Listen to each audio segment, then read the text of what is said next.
Menasihati bukan berarti lebih mulia, yang dinasihati bukan berarti lebih hina.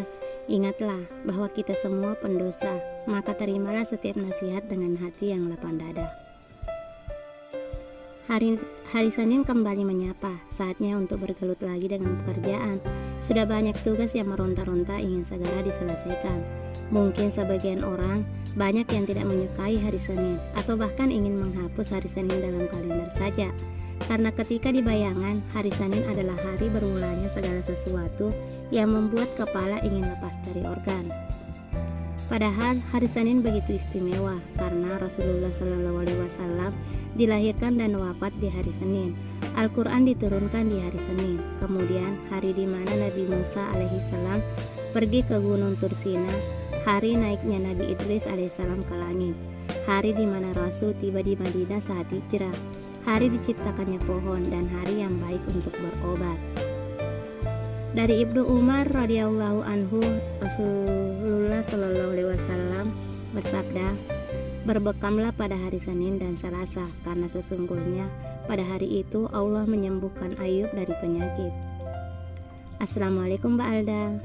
Aku berjalan menuju lobi kantor dan disambut oleh resepsionis ramah, Ayu dengan senyum hangatnya. Bibirku tidak ada alasan untuk tidak tertarik. Lantas aku menjawab salahnya. Dia selalu bersikap baik padaku, karena hidup tidak selalu soal hubungan sendiri. Bagaimana cara membuat diri senang dan membahagiakan diri. Lebih dari itu, hubungan dengan sesama juga harus terjalin baik. Sebagai makhluk sosial, mustahil hidup sendiri di bumi ini tanpa bantuan orang lain. Tapi saat kakiku melangkah menuju lift, banyak pasang mata yang menatapku tidak bersahabat. Dari tatapan mereka melihatku dari atas hingga bawah seolah jijik dan begitu menampilkan ketidaksukaannya. Aku bersikap bodoh amat dan menekan tombol untuk naik ke lantai 15. Ada kalanya kita harus bersikap tidak peduli dengan orang-orang yang secara terang-terangan tidak suka. Selama yang aku lakukan tidak menyalahi syariat Islam dan tidak bertentangan dengan agama, buat apa mengurusi mereka? Masalah kadang tidak ada jika bukan diri sendiri yang mencari masalah itu. Aku melihat Yani yang tengah di pantry membuat teh. Wajahnya terlihat sangat kesal. Staf administrasi satu lantai dengan ruanganku. Kakiku melangkah mendekatinya. Assalamualaikum. Ibu Yani, staf administrasi yang paling cantik, kataku berniat mengajak bercanda. Aku meletakkan tas dan mengambil air putih. Yani menjawab salamku sambil mendongol pelan. Gue capek banget tau gak sih Dak? Itu Bu Citra gak ada hati apa gimana sih? Mentang-mentang dia kepala divisi, malah seenaknya sama bawahan. Lo tahu gak, gue semalam lembur. Terus dia suruh gue pagi-pagi buta datang ke sini. Tahu suruh apa? Buatin dia teh. Gue kesel banget Dak, ujar Yani mencak-mencak, tapi tangannya masih mengaduk gula. Bu Citra adalah kepala divisi administrasi yang bertugas mengawasi kinerja semua stafnya. Banyak yang bilang Bu Citra itu orangnya galak banget dan mahal senyum. Aku belum pernah melihatnya, tapi sekejam apapun wanita, ia tetap wanita, makhluk perasa yang selalu tewas dengan air mata. Ya udah, sabarin aja, mungkin ini semua akan dinilai pahala sama Allah. Kamu jalani dengan senyuman aja. Mending kamu dimarah sama Bu Citra. Kalau sama Nasran, kamu tahu kan resikonya lebih besar. Memang bicara itu mudah, karena yang bergerak hanya lidah, bukan anggota tubuh lainnya. Aku tahu berada di posisi Yani itu tidak gampang. Walau gaji besar, tapi mental bermasalah itu tidak baik. Iya sih, gue sabar aja kali ya. Lagian kan ada lo. Bu Citra baik kalau kami gak buat masalah. Oh ya, lo ngapain kesini? Aku menepuk jeda setelah mengingat sesuatu. Ah iya, hampir lupa. Mau minta laporan pegawai dan konsumen. Pak Alan mau ngecek maklum akhir bulan, balasku. Lantas berdiri, meletakkan gelas yang kupakai untuk minum tadi. Baik pemimpin maupun stafnya, semua elemen dalam divisi tersebut harus saling bekerja sama dalam menjalankan administrasi perusahaan. Administrasi sendiri bisa diartikan sebagai keseluruhan aktivitas perusahaan yang bertujuan untuk mencapai targetnya. Tugas administrasi mulai dari perencanaan, penyusunan laporan, pencatatan, hingga hal-hal yang berkaitan dengan tata usaha. Jadi sebenarnya tugas divisi administrasi cukup banyak sehingga membutuhkan staf yang tidak sedikit. Oh iya, udah selesai kok, nanti gue antar deh. Tapi ini mau kasih teh ke Bu Citra dulu, bisa kan? Nanti kena semprot lagi gue.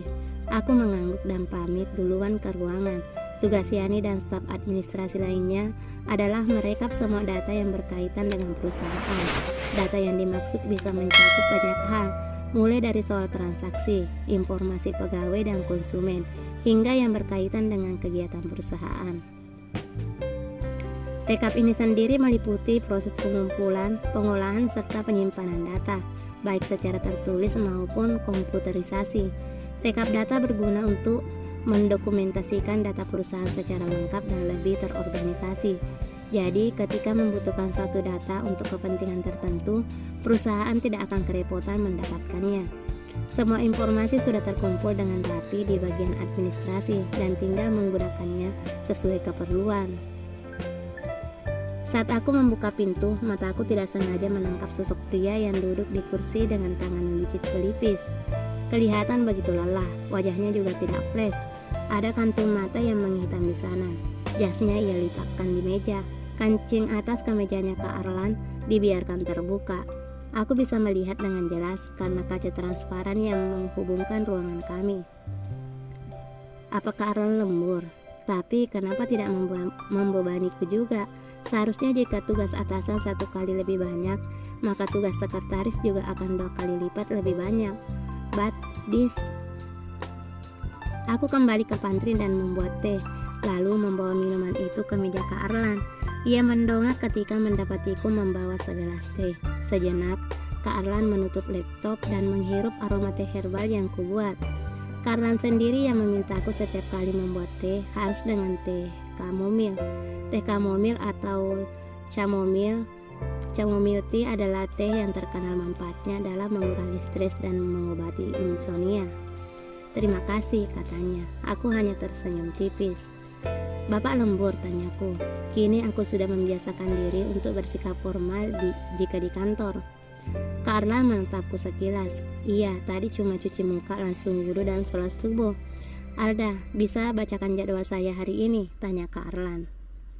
Aku segera membuka iPad dan mulai membacakan jadwal Kak Arlan hari ini. Jam 8 ada pertemuan dengan Aditama Group dari Malaysia. Siangnya habis zuhur meeting dengan pimpinan direksi pusat di Jaksel. Langsung jam 3 membahas kerjasama pemerintah tentang kelanjutan pembangunan gedung di Jakpus itu, Pak. Kak Arlan kembali memijit pelipis. Aku tahu ia orang yang sangat perfeksionis. Kerja Kak Arlan selama ini selalu sempurna tanpa cacat. Kak Arlan sosok pria pekerja keras dan bertanggung jawab. Ia tidak pernah main-main dengan pekerjaannya. Pertemuan pertama tidak bisa diundur. Saya mau cuti setengah hari, kata Kak Arlan. Bisa Pak, nanti saya akan tukar jadwal, jadi jam 11 Bapak bisa. Soalnya klien kali ini hanya bisa hari ini, jawabku. Ya sudah, kamu atur saja schedule-nya. Nanti saya akan ke kantor lagi jam 11.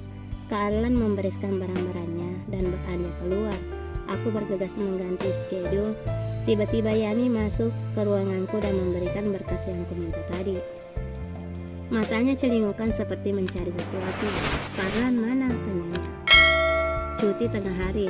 Kemarin lembur. Jawabku tidak mengalihkan pandangan dari laptop. Aku mengangkat kepala, entah karena perasaan saja atau memang baju Yani sangat begitu ketat. Itu baju anak balita yang kamu pakai. Nggak sesak napas, sindirku. Dia hanya cengengesan mendengar pertanyaanku. Yani, kamu tahu kan wanita begitu dimuliakan dalam Islam. Tahu juga kan kalau menutup aurat itu suatu kewajiban yang wajib dilaksanakan. Tanyaku bersahabat. Yani mengangguk. Tahu, tapi gue belum siap. Soal menutup aurat, kamu tidak akan dihukum karena tidak tahu, tapi akan dihukum jika tidak mau tahu dan akan dihukum jika pura-pura tidak tahu. Islam telah sempurna, maka cari tahu. Bersambung.